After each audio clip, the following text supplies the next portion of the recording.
Hi guys, welcome back. Lesson 5.5, we're going to be looking at this idea of something called the remainder theorem and the factor theorem. The remainder and factor theorems will both do some pretty special things for us. It will allow us to basically divide. We've said before there's no way to divide a polynomial, we can only factor it. And so today we're going to kind of get into that idea where actually we can divide a polynomial, we just haven't had the methods to do so far. And so the first thing we want to remind ourselves of is how do we do long division. For example, like if I had 248 and I wanted to do 248 divided by, say, 7, for example. Back in elementary school, we would have said, look, 7 does not evenly divide into 2, and so we're going to leave a placeholder here, and then 7 goes into 24. It goes in there 3 times, and then 3 times 7 becomes 21. Now, once I get that result, I subtract, and so the subtraction then brings down a 3, and then we bring down the 8 as well, and 7 goes into 38 5 times, and this becomes 35. We get a remainder of 3. So when we're all said and done, we get a remainder of 3, and so that's 35 and 3/7. And so 248 divided by 7 is 35 and 3/7. Now, that may or may not kind of ring a bell to you, but that is how we dealt with division when we talk about long division. And the fact is that this remainder then is written over what we call the divisor. So it's 3 over 7, and so my numerator is the 3 and the denominator is the 7. So we're going to apply that idea of long division in polynomials. It says one of the methods used to divide polynomials similar to the way we divide numbers. So again, key example is there. Now, you might have wondered, we talked about synthetic substitution a couple of sections ago, and the idea that when you substitute in some numbers, say 3 for example, into a polynomial, we take the coefficients like a, b, c, etc., and we do this idea of synthetic substitution. So synthetic division says a method used to divide any polynomial by a divisor of the form x minus k. So we're going to be able to divide some polynomial by a factor x minus k, and we can use this idea of synthetic substitution, and we'll get to how that works in just a few minutes here. But basically in synthetic division we're using the same properties and the same concept as synthetic substitution. Alright, so we want to go ahead and we want to divide this polynomial 4x to the 4th plus 5x squared minus 9x plus 18 by x squared plus 2x plus 4. So write polynomial division in the same format you use when dividing numbers. If we need a placeholder, for example, you'll notice right here there are no x to the thirds, and so we need a placeholder for 0x to the thirds here, so that way when we start plugging stuff in here we're not missing a factor, okay? Alright, so what we need to do then is we need to ask ourselves, look, we need at least, because this is a trinomial, we're going to need at least the first 3 numbers here, the first 3 terms of that polynomial. And so what we want to do then is it says we want to find something that I can multiply by x squared to get 4x to the 4th, because I need that first term to cancel out. And so really I want this to be 4x squared, because I know that 4x squared times x squared is going to give me 4x to the 4th. So now that I've done that, now I'm going to go ahead with the next, and 4x squared times 2x becomes plus 8, I can multiply, 8x to the 3rd. And then 4x times 4 becomes plus 16x squared.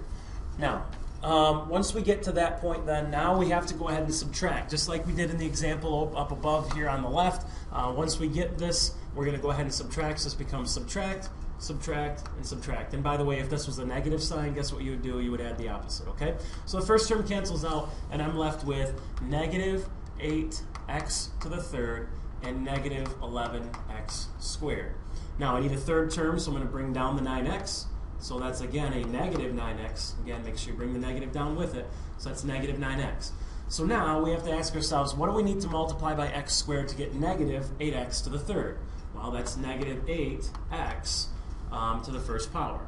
So again, the negative 8x is going to give me negative 8x to the 3rd.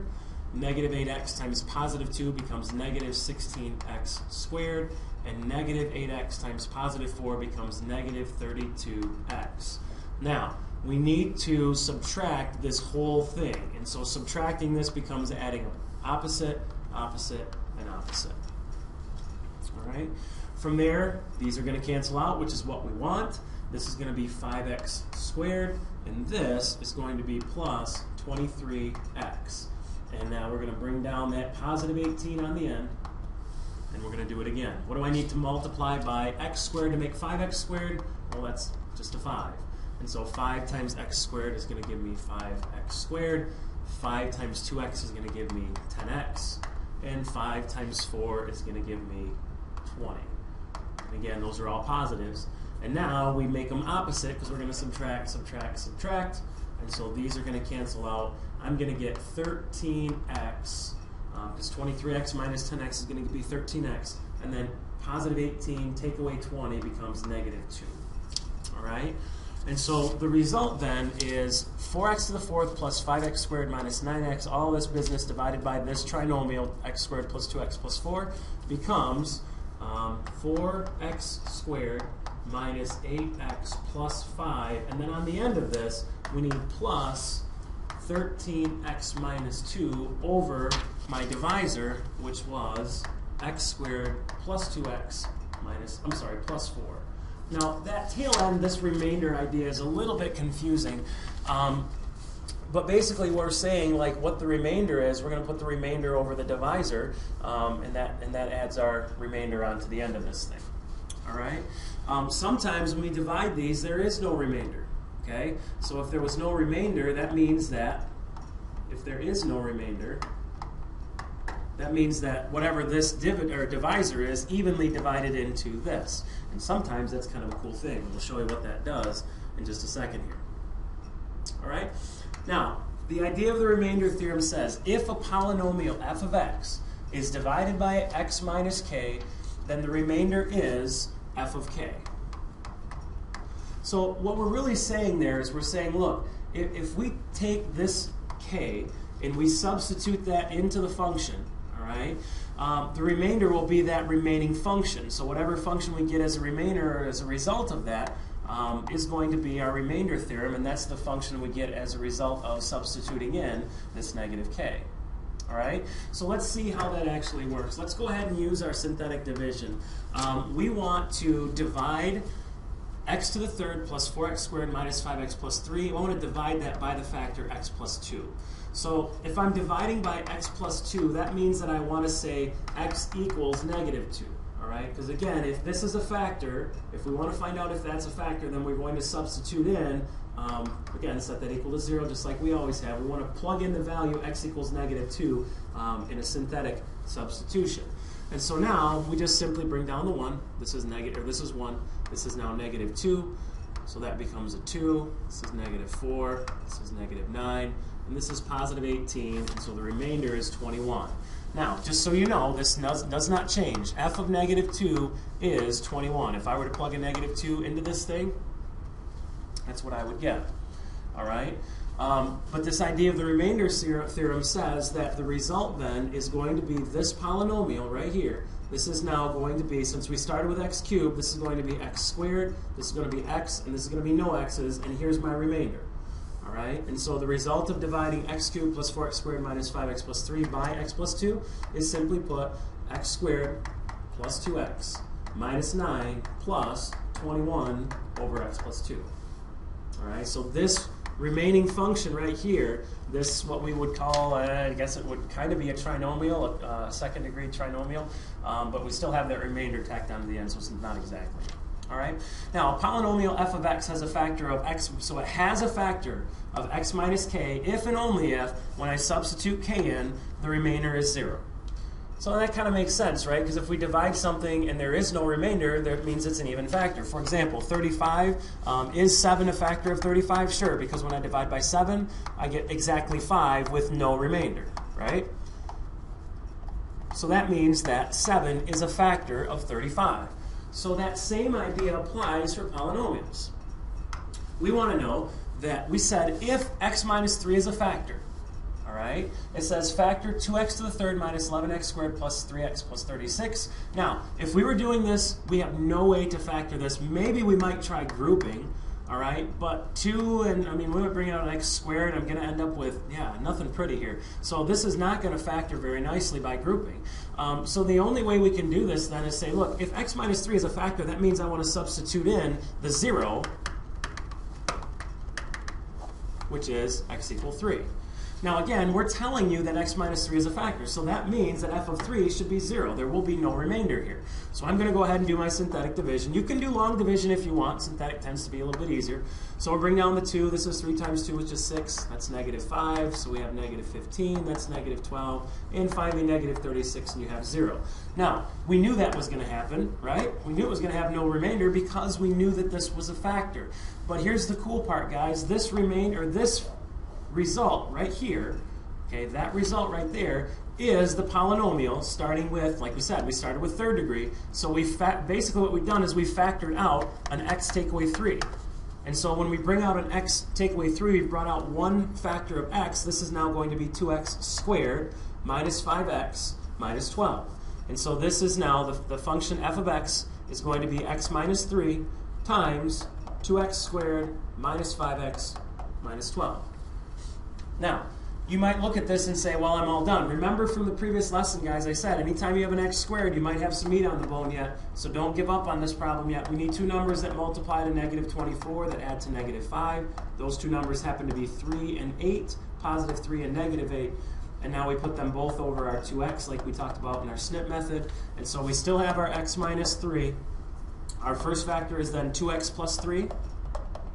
And our second method goes down to x minus 4. I know that's kind of messy there, but that's x minus 4. And so now we've just taken a third degree polynomial, and we've now broken that down into the product of 3 binomials, all being first degree. You might imagine that eventually we might say, what are the x-intercepts? So we'll be able to set this thing equal to 0, and you can find your zeros of that function pretty easily. Guess what's coming here, guys? Take a look at the top of the next page. Find the zeros of a polynomial function. It says one of the zeros of this function is negative 1. Okay?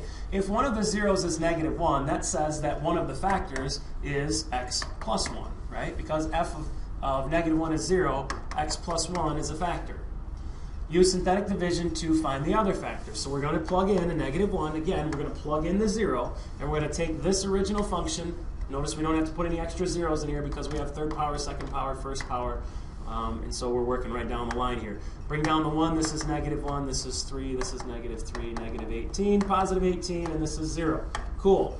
So that tells me that I've now written this x to the third, this third degree polynomial, as the product of x plus 1, because again, if the 0 is negative 1, that means the factor is x plus 1.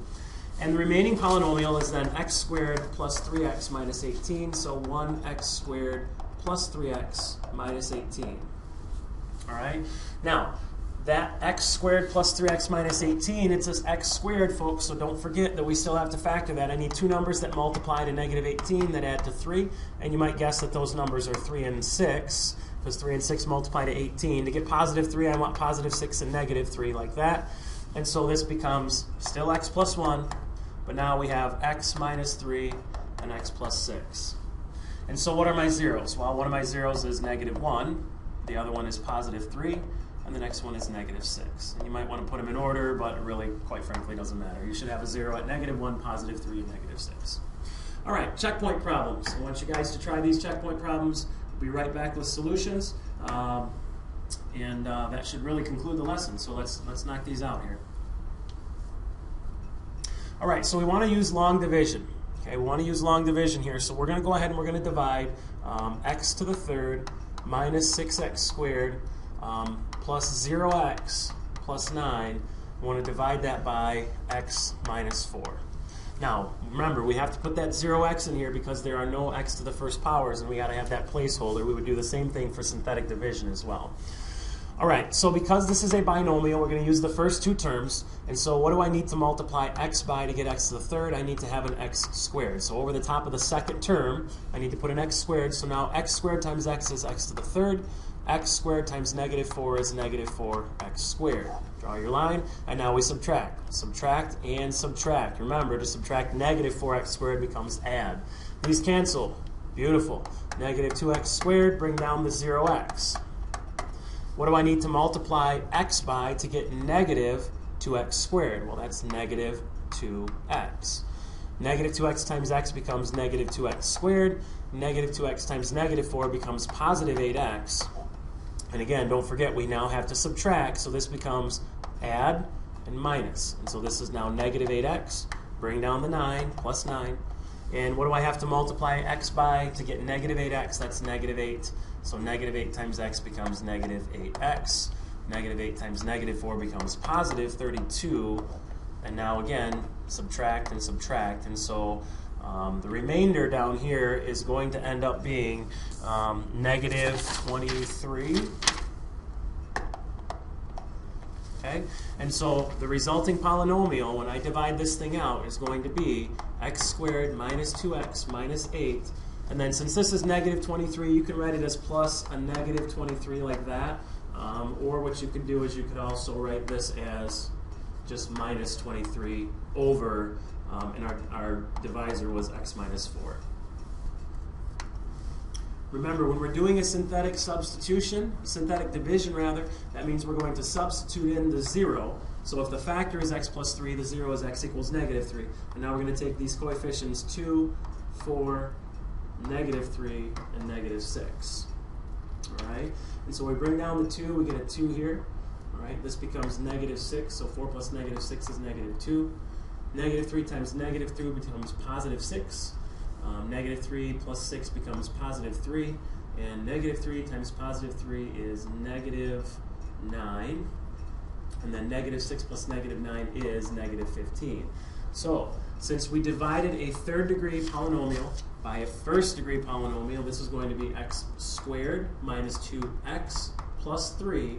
And then the remainder is the negative 15 over our divisor, which is x plus 3.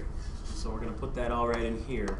2x squared minus 2x plus 3, and then minus 15 over x plus 3. All right, let's go ahead and take a look at numbers 3 and 4. Again, it says, provided that x plus 2 is a factor, that means that x equals negative 2 is a 0.